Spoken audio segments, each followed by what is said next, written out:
Estão preparados? Homens fracos acreditam na sorte. Homens fortes acreditam em causa e efeito. Esta é a premissa de Aguenta a Guinada, um podcast de Nuno Carvalho Mata. E sem dúvida agora vou perguntar, uma das coisas que eu te vou perguntar, para responderes depois então para os patronos, é sem dúvida o que é que tu farias se tivesses... eu primeiro vou-te perguntar duas coisas. Uma delas é, para quem está-nos a assistir, tem um ordenado, mais ou menos, vive na casa dos pais, qual é que era a estratégia que tu fazias se fosse essa pessoa? Ok. Essa é uma pergunta. Ok. A outra pergunta é, para aqueles que estão a pensar comprar um grande carro, se é melhor comprar um carro ou uma casa, e o que é que tu farias? Tu passaste por essa experiência. Acho que é o bastante. Ok. Estas duas já está aqui pano para mangas. Vamos lá então. Como é que eu respondi a isso? Eu olho para as coisas um bocadinho numa perspectiva de matriz, que são possibilidades, não é? Portanto, a primeira coisa que tens que ver é: vives em casa dos teus pais, isto é tolerável ou não é tolerável? O que eu quero dizer é, tu estás em casa dos teus pais, contribui positivamente para a tua vida ou não? Se contribuir, fica, porque baixas a tua estrutura de custos fixos. Se não contribuir, sai, porque, ok, baixas a tua estrutura de custos fixos, mas depois todos os dias ganhas frustração porque discutes com o teu pai, ou discutes com a tua mãe, ou a roupa não está no sítio, ou não estendeste a cortina da coisa, ou não fechaste a tampa da sanita, que era tipo as cenas que aconteciam. Eu adoro a minha mãe, mas nós não... Numa vivência diária havia ali algum choque, hoje muito menos. Quando eu vivia com ela havia muito mais do que há hoje, e para mim aquilo não era uma coisa positiva, e portanto eu tive que procurar ir para fora de casa. Portanto, já respondi de certa forma. Indo para fora de casa tens várias possibilidades. Eu acho que se estás numa posição em que queres crescer e queres arriscar, tens de tentar ter a tua estrutura de custo fixo o mais baixa possível. Portanto, equaciona dividir casa, equaciona um quarto, no limite equaciona, se fores novo, dividir o quarto, ok? Foi uma coisa que eu fiz quando estive a estudar. Cheguei a ter o quarto dividido. Porquê? Porque tu vais poder usar todo o dinheiro livre que tu tens para aprender, arriscar. Basicamente, o dinheiro vai te ensinar. Tu vais gastar, espero eu que vais investir esse dinheiro de forma a que ele te vai trazer conhecimento de volta. E quanto mais tu tiveres do teu lado para arriscar, mais rápido vai ser a tua curva de aprendizagem, mais rápido vais chegar aos teus objetivos. Portanto, esta é a lógica por trás de teres uma estrutura de custos fixos baixa ao início. Depois, o que é que eu faria? Primeiro ponto, partindo do pressuposto, tens um ordenado, tens um IRS, portanto consegues mostrar ao banco que tens a capacidade de pagar de volta, certo? Porque o que o banco te exige é IRS, os últimos 3 recibos de vencimento, os extratos bancários, etc. Não querem ver casas de apostas, nem querem ver coisas disparatadas nos seus extratos, querem perceber se tu tens ou não a capacidade de pagar o crédito. Usar o crédito para evoluir financeiramente faz todo o sentido, se for feito de forma produtiva. O que é que eu quero dizer com isto? Quero dizer que se tu comprares um imóvel e o revenderes e gerares uma mais-valia, ok? Primeiro vamos pôr em números. Compraste um imóvel por 100 mil euros.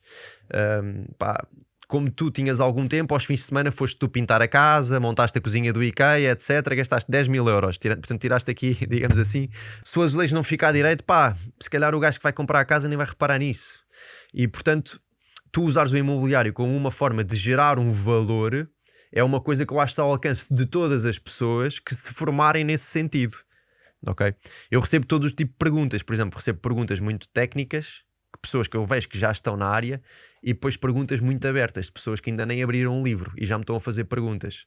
Ou seja, tu já tens que estar no ponto em que já estás a questionar as entrelinhas quando tu já vais fazer o teu primeiro investimento imobiliário. Portanto, sem dúvida que algum desse dinheiro eu usava para conhecimento, livros, seminários, cursos. Há vários pessoal na minha área que já tem cursos disponíveis. Eu eventualmente posso vir a ter o meu, mas não tenham medo de investir no vosso conhecimento.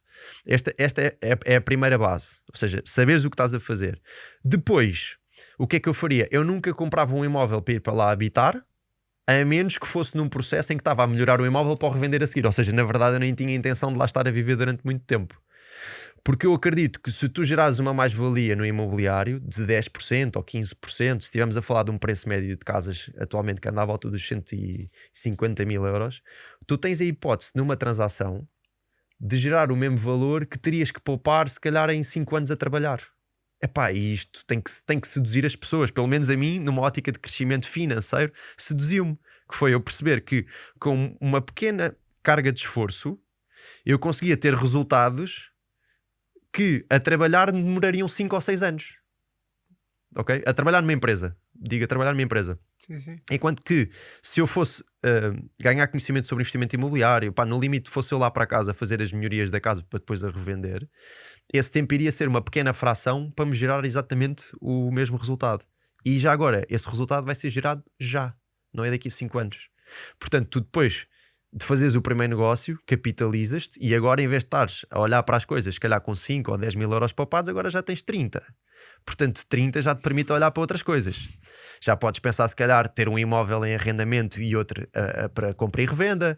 Já podes pensar em, se calhar, em vez de fazeres uma formação em Portugal, ires aos Estados Unidos ver o que é que os melhores estão a fazer. Ou seja, abre-se aqui um leque de possibilidades. Dinheiro é possibilidades. Tu teres mais dinheiro, o que tu tens no final do dia é mais possibilidades. Ok? Portanto, este seria o framework que eu utilizaria se estivesse no início, sendo que é muito importante a parte da pessoa estar a trabalhar, porque só assim é que o banco empresta o dinheiro. E o banco é o melhor amigo de qualquer investidor. É, no sistema financeiro inteiro, é a entidade que empresta dinheiro a valores mais baixos. Portanto, nós temos que primeiro maximizar o banco antes de ir para outro sítio qualquer. Tal e qual.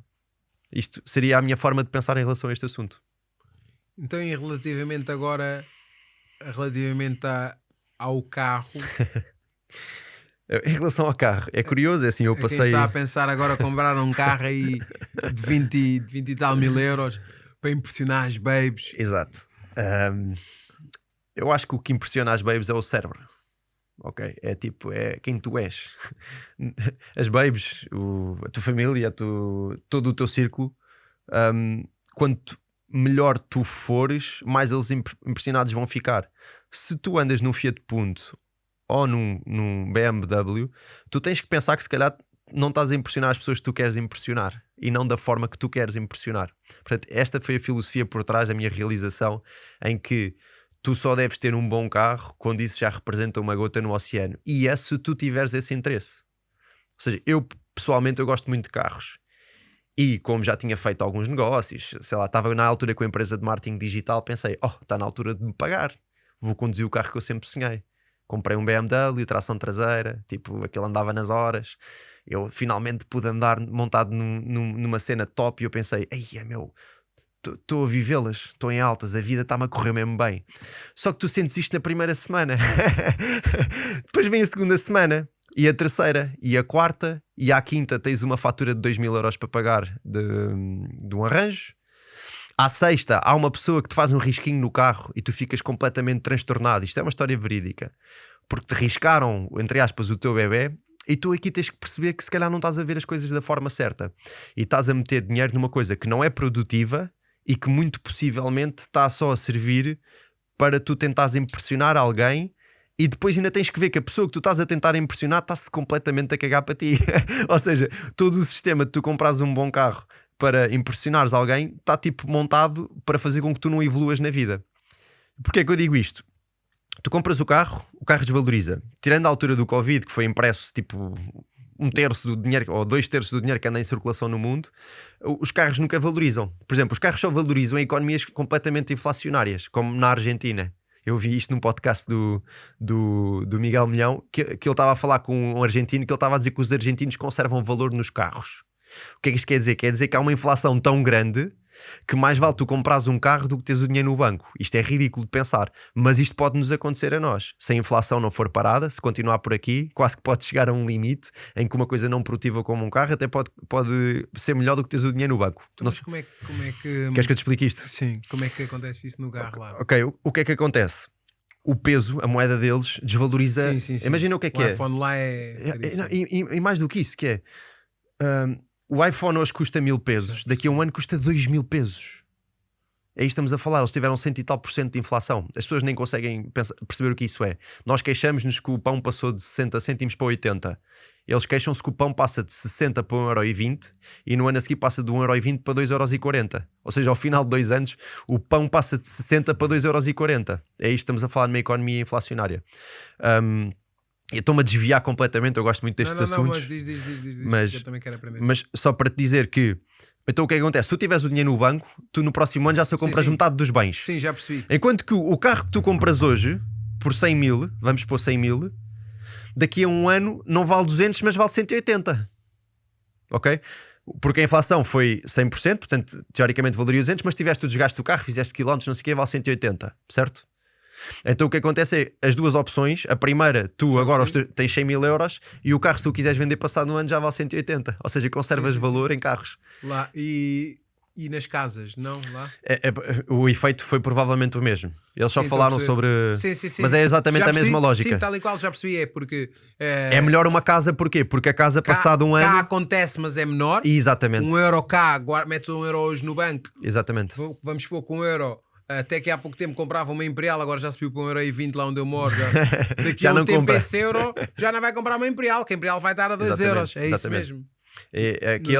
A lógica, por exemplo, da comparação do carro com a casa na Argentina é que, por exemplo, tu compravas a casa por 100 e passado um ano a casa já valia 120, enquanto que o carro valia 220, enquanto que o carro valia 180. Ou seja, um é um ativo produtivo, o outro não é um ativo produtivo, é um ativo, ou melhor, não é um ativo, sai dinheiro do bolso. Portanto, a lógica aqui é, quando investes numa casa, podes, das duas uma, ou acrescentar valor, revendê-la e ter um lucro com isto, ou podes colocá-la em arrendamento. Portanto, imaginando que fazes bem a operação, a diferença entre todos os custos que tu tens com a casa e o que tu estás a coletar líquido de impostos, gera-te um cash flow positivo. O que quer dizer que aquela casa está todos os meses a contribuir para a tua riqueza. Ok? By the way, se tu tiveres isto declarado, entra também para o teu IRS, o que faz com que aumente a tua capacidade de financiamento. Enquanto que tu compras um carro, é só dinheiro a sair. Sai para os pneus, sai para a manutenção, tiveste um arranjo, tiveste isto, tiveste aquilo, tiveste o outro. Gasóleos, gasolinas. Por aí fora. E em cima disto ainda tens a desvalorização do carro. Eu falei do tópico da inflação porque houve um período de tempo em Portugal em que os carros em segunda mão valorizaram. Por causa disto, impressão de moeda. Mas eles na verdade não valorizaram. As pessoas é que ficaram com menos poder de compra. Mas para dizer que o carro é uma coisa que está sempre a desvalorizar, tens que estar sempre a meter dinheiro para conseguires movimentar de um lado para o outro, seguros, via verde, falámos de alguns, mas há mais. E uma casa, se tu fizeres bem a operação, não só podes ter valor construído no imóvel, que tu sabes que ele até pode estar em arrendamento, mas tu um dia ao venderes, ele já vale mais do que quando tu o compraste. E ainda existe um outro motivo que é, tipicamente, o imobiliário é um bom hedge contra a inflação. Ou seja, mais vale tu comprares uma casa do que tu teres o dinheiro no banco. Porque se tiveres o dinheiro no banco estás a perder valor. Tal e qual. Se tiveres o dinheiro numa casa, a casa não só está-se a pagar, como provavelmente está a gerar cash flow positivo, como ainda está a valorizar. Yeah. Pronto, esta é a lógica por trás do que é que eu acho em relação a um bom carro. Compra um bom carro se gostares de conduzir, porque se estiveres a marimbar para conduzir, simplesmente não compra um bom carro, faz férias melhores ou usa o teu dinheiro para coisas que tu realmente gostes. Mas se tu realmente gostares de carros como eu gosto, faz com que isso seja uma gota no oceano. Ou seja, aquele ativo, que não é um ativo como nós vimos, não represente uma parte relevante do teu património nem da tua entrada e saída de cash. Que às vezes o que acontece é que o carro representa grande parte Pois. da saída de cash da maioria das pessoas. É ridículo. Porque querem impressionar os outros e querem o status, têm o carro e depois são influenciados pelo comportamento dos outros. Exatamente. Se naquele bairro ou naquela rua todos têm bom carro, ninguém quer ter um carro fraco e as pessoas têm que conseguir despir-se desses preconceitos e dessas crenças se quiserem começar a investir. Sem dúvida. Bem, sem dúvida. João, foi extraordinário. Queria agradecer aqui aos patronos. Por hoje é tudo e vamos aí. Até à próxima padrada e até lá aguentem a guinada. Aguentei a guinada, malta. Força aí. Estão preparados? Homens fracos acreditam na sorte. Homens fortes acreditam em causa e efeito. Esta é a premissa de Aguenta a Guinada, um podcast de Nuno Carvalho Mata.